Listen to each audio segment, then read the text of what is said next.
မူဆိုလီနီရဲ့ဘဝဇာတ်ကြောင်းမင်္ဂလာပါပရိသတ်များရှင်မူဆိုလီနီလို့အများကသိကြတဲ့ဘန်နီတိုအမီလ်ဂါရေအန်ဒရီယာမူဆိုလီနီကအိန္ဒိယနိုင်ငံရဲ့အယောက်40ဦးမြောက်ဝန်ကြီးချုပ်ဖြစ်ခဲ့ပါတယ်ဒုတိယကမ္ဘာစစ်တွင်းကအီတလီနိုင်ငံရဲ့အမျိုးသားဖက်စစ်ပါတီကိုဦးဆောင်ခဲ့သူဖြစ်ပြီးတော့အီတလီနိုင်ငံအတွင်းမှာဖက်စစ်မျိုးစစ်ချပေးခဲ့တဲ့သူတူဖြစ်လဲနာမည်ကြီးပါတယ်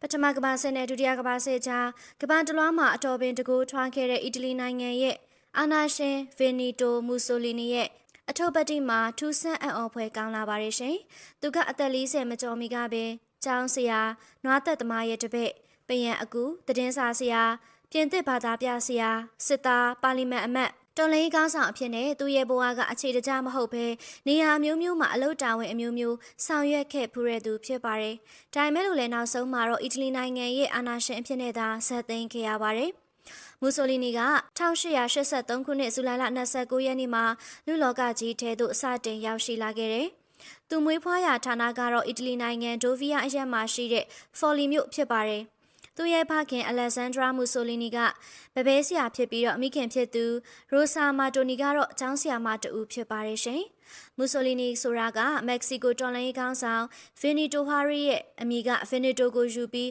မှဲ့ခေါ်ထားခဲ့တာပါတဲ့။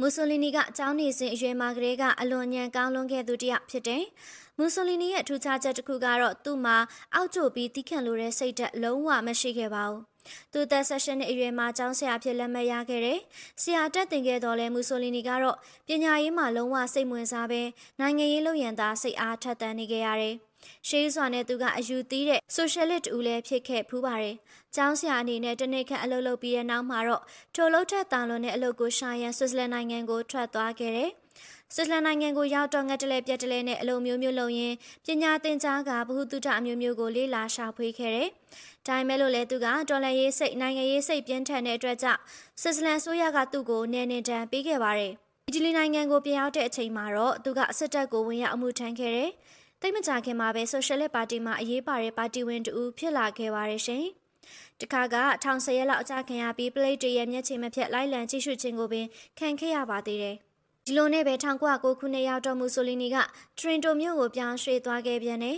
။ထရင်တိုမြို့မှာပဲသတင်းစာဆရာလုပ်ရင်းနဲ့စောင်းစာရဲများကိုရေးသားထုတ်ဝေခဲ့တယ်။သူ့ရဲ့သတင်းစာထဲမှာတော့အီတလီယန်လူမျိုးနဲ့အီတလန်စကားပြောနေသူများနေထိုင်ရာအရက်များကိုအီတလီနိုင်ငံတွင်းသွင်းရန်ဆိုတဲ့အရေးသားကြောင့်နောက်ထပ်တစ်ခါနေချင်းခံခဲ့ရပါတယ်။1910ပြည့်နှစ်မှာမူဆိုလီနီကဖော်လီမြို့မှအီတလီဆိုရှယ်လစ်ပါတီရဲ့အတွင်းရေးမှူးဖြစ်လာခဲ့ပြီးအပတ်စဉ်သတင်းစာတစ်စောင်ရဲ့အက်ဒီတာလည်းဖြစ်ခဲ့တာဖြစ်ပါတယ်ရှင်။ဒီလိုနဲ့1911ခုနှစ်မှာတော့အလုသမားတွေကိုတော်လှန်အောင်သွေးဆောင်မှုတွေကြောင့်ပဲထောင်ဒဏ်9လအပြစ်ပေးခြင်းခံရတယ်။1912ခုနှစ်မှာသူ့ကိုလက်ဝဲကောင်းဆောင်တူလို့ပြည်သူတွေကစတင်အတိအမှတ်ပြုလာခဲ့ကြပါတယ်။ဆိုရှယ်လစ်ပါတီရဲ့အာဘော်ဖြစ်တဲ့အဗန်တီသတင်းစာမှာလည်းအက်ဒီတာဖြစ်ခန့်အပ်ခြင်းခံခဲ့ရပါတယ်။မူဆိုလီနီကသတင်းစာမှာ1913ခုနှစ်မှာယူတိုပီးယားခေါ်သတင်းစင်ကိုတည်ထောင်ခဲ့ပြီးမကြာခင်မှာပဲအမျိုးသမီးတူနဲ့လက်ထပ်ခဲ့ရမှာသားသမီး6ယောက်ထွန်းကားခဲ့ပါတယ်ရှင်။သူရဲ့သမီးအကြီးဆုံးကတော့တစ်ချိန်မှာကောင်ရှာနိုရဲ့ဇနီးဖြစ်သွားခဲ့ပါတယ်။1914ခုနှစ်မှာတော့ပထမကမ္ဘာစစ်ကြီးဖြစ်ပွားလာတဲ့အခါမှာမူဆိုလီနီကသူ့ရဲ့ဘဝအသစ်ကိုဖန်တီးမဲ့ပြောင်းလဲမှုများကိုပြုလုပ်ခဲ့တယ်။သူကပထမပိုင်းမှာဂျာနီရေးဝါဒကိုထောက်ခံခဲ့တော်လဲနောက်တစ်ချိန်မှာတော့မဟာမိတ်တို့ဘက်ကိုဝင်တိုက်ရန်လှုံ့ဆော်ပေးခဲ့ပါတယ်။မူဆိုလီနီရဲ့စစ်ထဲပါဝင်ရေးဝါဒကဆိုရှယ်လစ်တို့ရဲ့စစ်မတိုက်ရေးဝါဒနဲ့ဆန့်ကျင်နေတဲ့အတွက်ကြောင့်မူဆိုလီနီကိုဆိုရှယ်လစ်ပါတီတွေကထုတ်ပယ်ခဲ့ပြီးပါတီသတင်းစာအက်ဒီတာအဖြစ်မှနေလဲနှုတ်ထွက်ခဲ့ပါတော့တယ်။အဲဒီနောက်မှာတော့သူကပိုပိုလိုဒီတာလီယာခေါ်နေ့စဉ်သတင်းစာတစ်စောင်ကိုတည်ထောင်ပြီးတဲ့နောက်မဟာမိတ်တွေဘက်ကပါဝင်တိုက်ရေးဝါဒကိုဖြန့်ချီခဲ့တယ်။သူကိုယ်တိုင်ကလည်းတာမန်စစ်သားဖြစ်ဝင်ရောက်တိုက်ခိုက်ခဲ့ပေမဲ့ဒဏ်ရာအပြင်းထန်ရရှိခဲ့ပါတယ်။ဒဏ်ရာကနေပျောက်ကင်းတဲ့အခါမှာစစ်ရုံကနေဆင်းပြီးအက်ဒီတာပြန်လုပ်ကစစ်အောင်မြင်ရေးကိုကြိုးပမ်းခဲ့ပြန်လေတယ်။1919ခုနှစ်မှာစစ်ပြေငြိမ်းပြီးတဲ့အချိန်မှာတော့မူဆိုလီနီကဖက်စစ်ပါတီကိုဖွဲ့စည်းတည်ထောင်ခဲ့တယ်။အဲ့ဒီချိန်တုန်းကအီတလီနိုင်ငံရဲ့အခြေအနေမှာအတော်လေးကိုစိတ်ပြက်စရာကောင်းနေခဲ့တဲ့အခြေအနေလို့ဆိုရမှာဖြစ်တယ်။အစိုးရမှအကျွေးပင်လဲဝေနေခဲ့ပြီးနိုင်ငံတွင်းမှာလည်းတပိတ်ပမှုများ အာဓမအကြမ်းဖက်မှုများအတော်ထကြနေတဲ့ကာလာဆိုကြီးဖြစ်ခဲ့ပါတယ်။1920ပြည့်နှစ်ရောက်တဲ့အချိန်မှာတော့မီလန်မြို့မှာကွန်မြူနစ်တွေပုံကန်ထကြခဲ့ကြတယ်။မီလန်မြို့မှာထကြပြီးတော့ဗလုံညာမြို့မှာလည်းထပ်မံထကြလာခဲ့တယ်။အဲ့လိုဖြစ်ရတဲ့ကြောင့်ပဲကွန်မြူနစ်တော်လှန်ရေးကိုစိုးရိမ်နေတဲ့အရင်ရှင်တွေနဲ့စစ်ပြေငြိမ်းရေးအားသာချက်အစည်းကမ်းချက်များကိုမကျေနပ်ကြတဲ့စစ်သားဟောင်းတို့ကမူဆိုလီနီကိုငွေအားလူအားတွေနဲ့ထောက်ခံခဲ့ကြတယ်။ဖက်စစ်ပါတီဝင်တွေကအမျိုးသားရေးဝါဒစိတ်လွန်ကဲသူများဖြစ်ကြပြီးအာဏာကြီးမားတဲ့ဗိုလ်အစိုးရနဲ့စီကံသေးဝေးရေးကိုအထူးလိုလားကြတဲ့သူတွေဖြစ်တယ်။မူဆိုလီနီက1920ပြည့်နှစ်မှာစတင်ပြီးဖက်စစ်ဖွဲ့များကိုနေရာနှံပြားမှာစတင်ဖွဲ့စည်းခဲ့တယ်။ရှမ်းနယ်တပ်ဖွဲ့များကိုဖွဲ့စည်းကအတိုက်ခံကိုင်းများကိုဖြိုဖျက်ခဲ့တယ်။နယ်ရီမှာရှိတဲ့ဖက်စစ်အဖွဲ့တွေကကွန်မြူနစ်များနဲ့မင်းမဲဝါဒီတို့ရဲ့အစည်းအဝေးများကိုနှောက်ယှက်ဖျက်ဆီးခြင်းထိုအဖွဲ့များရဲ့ဌာနချုပ်များကိုအဖွဲ့များနဲ့ဆိုင်တဲ့စာအုပ်စာတမ်းများရောင်းချတဲ့ဆိုင်တွေကိုဝင်ရောက်လို့ရဖျက်ဆီးခြင်းများစသည်တို့ကိုပြုလုပ်ခဲ့ကြပါတယ်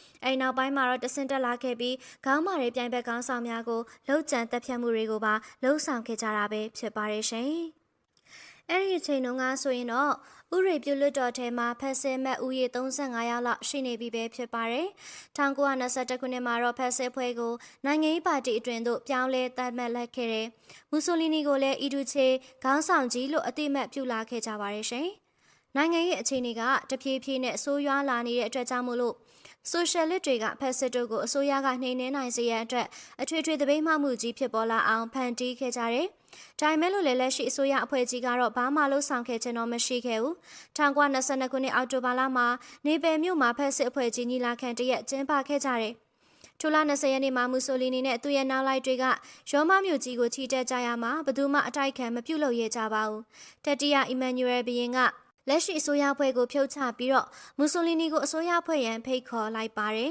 ။သွေးတစမ်းမှမကြခဲ့တဲ့တော်လှန်ရေးနဲ့မူဆိုလီနီက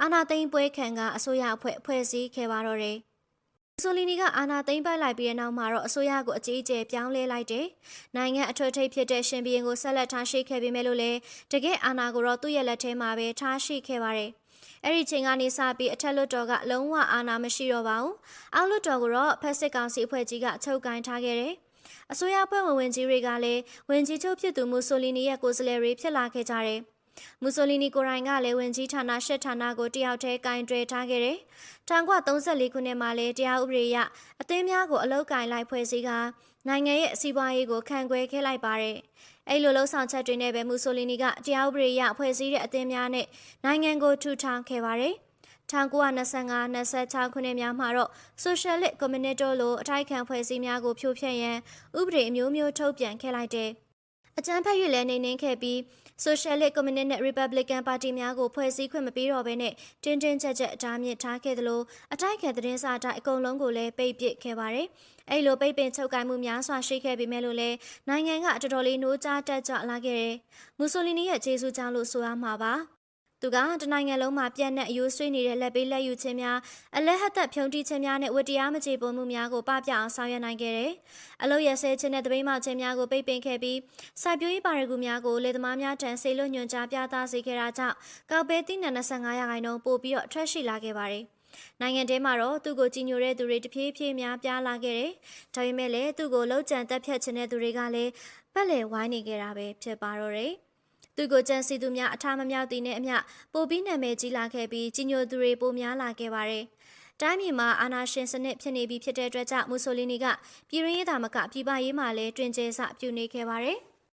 1923ခုနှစ်မှာဂရိလူမျိုးတွေပိုင်တဲ့ကော်ဖူကျွန်းကိုသိမ်းရန်ကြံစည်ခဲ့ရာဥရောပအနောက်နိုင်ငံတွေကကန့်ကွက်ခဲ့တာကြောင့်အောင်သက်သက်နဲ့နောက်ဆုတ်ခဲ့ရတယ်။1936ခုနှစ်မှာတော့အီသီယိုးပီးယားနိုင်ငံကိုစတင်တိုက်ခိုက်သိမ်းယူခဲ့တယ်။1936-39ခုနှစ်များမှာပွားခဲ့တဲ့စပိန်ပြည်ရင်းစစ်မှာလည်းဝင်ရောက်ဆွတ်ဖက်ခဲ့ပါသေးတယ်။ဂျာမနီအာဏာရှင်ဟစ်တလာနဲ့လည်းပူးပေါင်းပြီးစာချုပ်များချုပ်ဆိုခဲ့ကြတယ်။1939ခုနှစ်မှာတော့သူ့ရဲ့နောက်ထပ်ပြစ်မှတ်ဖြစ်တဲ့အယ်ဘေးနီးယားနိုင်ငံကိုသိမ်းယူခဲ့လိုက်တယ်။1940ပြည့်နှစ်ဇွန်လမှာအီတလီနိုင်ငံကဒုတိယကမ္ဘာစစ်မှာဟစ်တလာရဲ့ဘက်တော်သားအဖြစ်ပါဝင်လာခဲ့ပြန်ပါတယ်။ဒုတိယကမ္ဘာစစ်ဖြစ်ခါစားမှာမူဆိုလီနီအတွက်အောင်ပွဲများခံခဲ့ရတော့လေအချိန်ကြာလာတိုင်းနဲ့မျှတဖြည်းဖြည်းအရှုံးပေးခဲ့လိုက်ရပါတယ်။မြောက်အာဖရိကတိုက်ပွဲများမှာတော့အီတလီယန်တို့ရှုံးနေခြင်းစစ်စလီကျွန်းကိုမဟာမိတ်တို့တက်ရောက်ခြင်းပြည်တွင်းအောင်ကြမှုများပြင်းထန်လာခြင်းတို့ကြောင့်1943ခုနှစ်ဇူလိုင်လမှာမူဆိုလီနီယာတို့ကနေနှုတ်ထွက်ရပြီးတော့အချင်းချထားခြင်းခံခဲ့ရပါတယ်